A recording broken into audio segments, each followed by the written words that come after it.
Amém, Senhor. Para a honra e para a glória do Senhor Jesus Cristo, eu venho dar continuidade à história do livro de 1 Samuel, né, que conta sobre como foi o processo de unção do livro de unção do rei Saul, né? Então, hoje eu quero ler o capítulo 13 e vamos lá. Ontem eu li o 12, hoje eu vou ler o 13. Então, aqui fala sobre a guerra entre israelitas e os filisteus. Um ano tinha estado Saul e seu reinado, e o segundo ano reinou sobre Israel. Então Saul escolheu para si 3.000 homens de Israel, e estavam com Saul 2.000 em Miquimás e na montanha de Betel, e 1.000 estavam com Jonatas em Gibeá de Benjamim. E despediu o resto do povo, cada um para sua casa. E Jonatas feriu a guarnição dos filisteus que estavam em Gibeá, o que os filisteus ouviram, pelo que Saul tocou a trombeta por toda a terra, dizendo: ouçam os hebreus. Então todo Israel ouviu dizer: Saul feriu a guarnição dos filisteus. E também Israel se fez abominável aos filisteus. Então o povo foi convocado após Saul em Gigal. E os filisteus se ajuntaram para pelejar contra Israel, 30.000 carros e 6.000 cavaleiros, e o povo em multidão como areia, que está à borda do mar, e subiram e se acamparam em Miquimás, ao oriente de Bet-Aven. Vendo, pois, homens de Israel que estavam em angústia, porque o povo estava apertado, o povo se escondeu pelas cavernas, e pelos espinhais, e pelos penhascos, e pelas fortificações, e pelas covas, e os hebreus passaram o Jordão para a terra de Gade e de Gileade. E estando Saul ainda em Gigal, todo o povo veio atrás dele, temendo.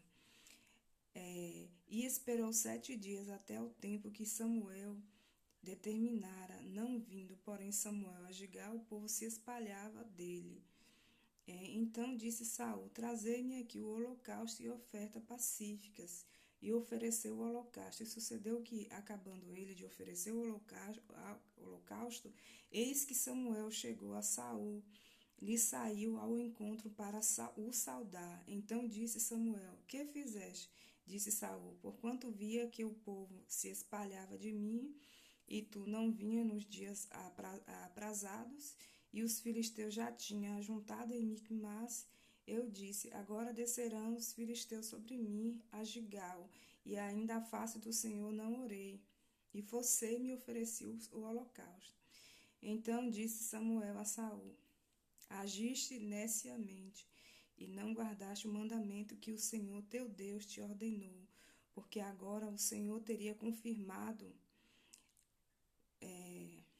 o teu reino sobre Israel para sempre. Porém agora não subsistirá o teu reino, já tem buscado o Senhor para si um homem segundo o seu coração, e já lhe tem ordenado o Senhor que seja chefe sobre seu povo, porquanto não guardaste o que o Senhor te ordenou. Então se levantou Samuel e subiu a Gigal e Gibeá de Betel.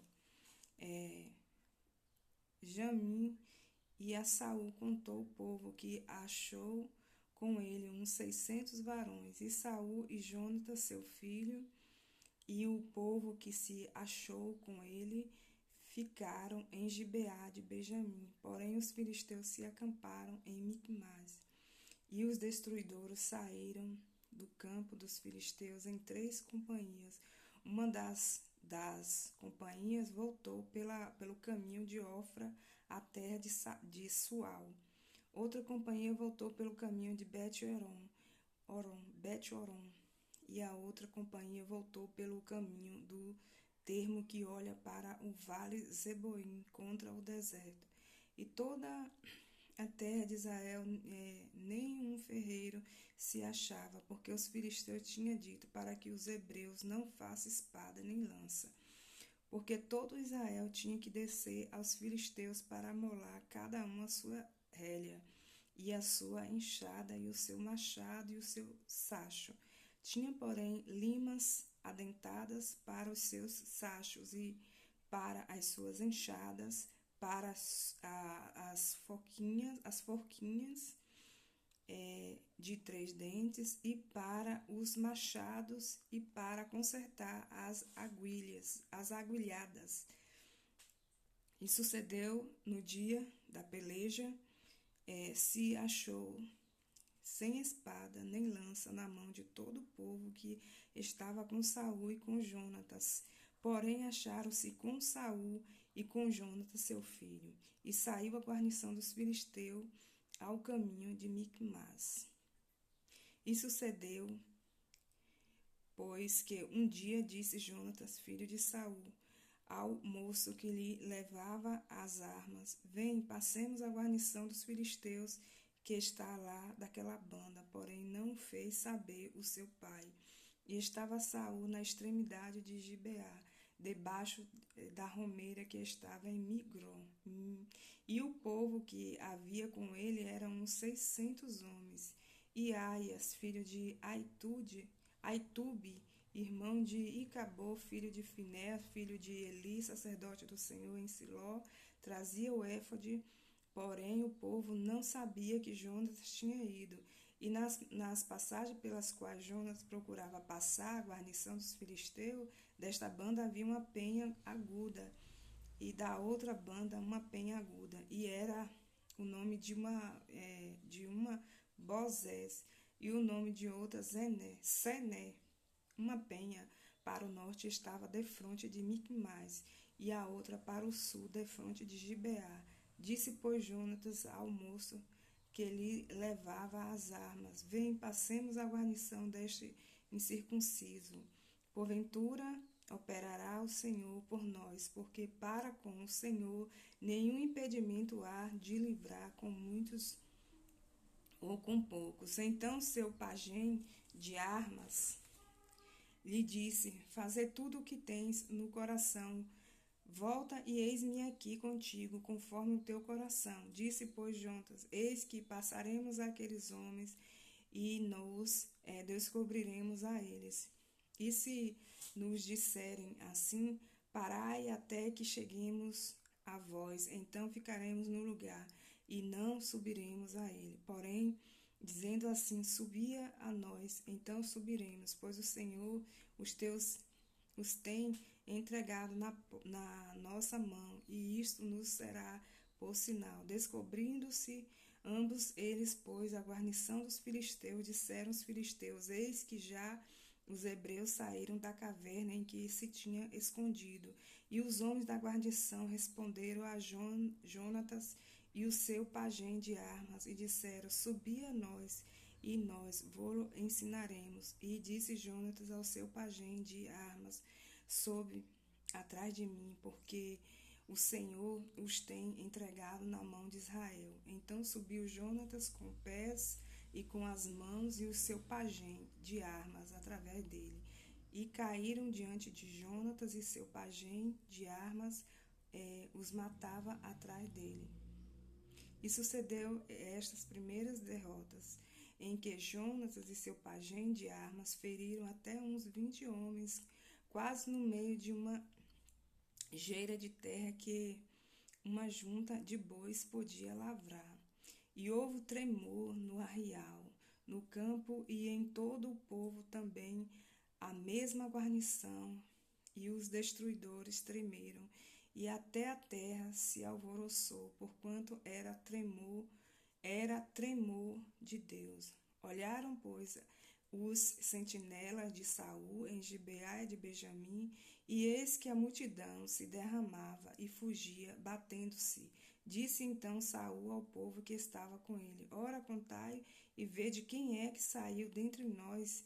E contaram, e eis que nem Jonatas, nem seu pajem de armas estava ali.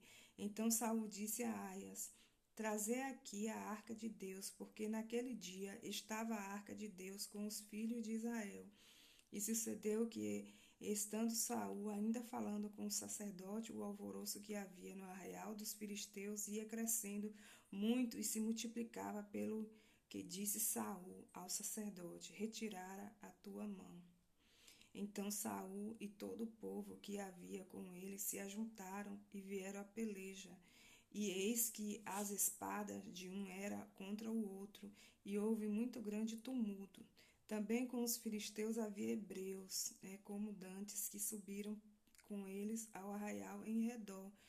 E também estes se ajuntaram com os israelitas que estavam com Saul e Jonatas. Ouvindo, pois, todos os homens de Israel que se esconderam pela montanha de Efraim, que os filisteus fugiram, ele também os perseguiu de perto na peleja. Assim livrou o Senhor a Israel naquele dia, e o arraial passou a Bet-Avém. Amém. Vou encerrar aqui. Amanhã eu vou dar continuidade. Aqui o mais que chamou a atenção neste capítulo foi a desobediência de Saul, né? A imprudência, ele foi imprudente. Ele passou à frente de Deus e passou à frente do sacerdote, né? Não era para ele sacrificar antes de orar e ouvir o que Deus tinha para falar. Ele fez por conta própria, né? Ele tirou, ele já estava muito assim, confiando nele mesmo, no poder dele, né? Na capacidade humana dele, né? E na capacidade que ele tinha como rei. Como líder, aquela capacidade de liderança dele. Ele deixou Deus de lado, sendo que o governo, quem tinha dado para ele era Deus, foi Deus, né? Foi através de uma unção que o sacerdote passou para ele. Então ele esqueceu, ele passou por cima, agiu humanamente, pegou as coisas de Deus, né? Divinas, as coisas do Senhor, e agiu como qualquer coisa, né? Humanamente, né? Como qualquer coisa se dizendo assim. E aí o Samuel veio e disse: você perdeu o seu reinado. Ele já tinha apenas ia completar 2 anos de reinado. Ele ia ter um reinado para sempre, se ele obedecesse, porque a unção que ele recebeu do Samuel era para ser rei para sempre. Porém, por essa falha, devido a essa pequena falha, imprudência, né, dele, ele foi muito afoito, ele perdeu o reinado, né? Essa lição que eu tiro nesse dia dessa história, né? É a questão de você ser afoito, não esperar, né? A gente tem que ter paciência, né? Tem que esperar o comando do Senhor, como que ele tinha que esperar, ele tinha que orar primeiro, para depois ele fazer o holocausto, o sacrifício com animais que eles faziam, tinha costume de fazer.